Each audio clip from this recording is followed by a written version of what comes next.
আনাজ একজন শহীদ বালক, সে 10ম শ্রেণীর ছাত্র ছিল, সবার মনে আছে, সবাই দেখেছে তার চিঠি।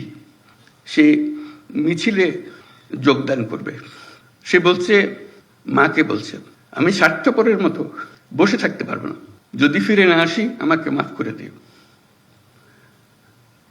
সে আনাজের বক্তব্য আমাদের কর্তব্য ঠিক করে দিয়ে গেছে, আমরা বসে থাকবো না।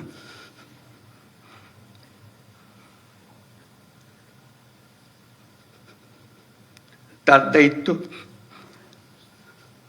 সে যে দায়িত্ব আমাদেরকে দিয়ে গেছে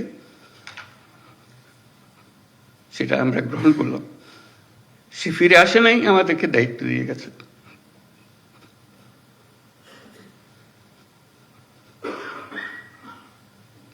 সেই কাপুরুষের মতো বসে থাকতে চাইনি, আমরাও কাপুরুষের মতো বসে থাকতে চাই। আমরা তার স্বপ্ন বাস্তবায়ন করতে চাই, এটি আমাদের দায়িত্ব।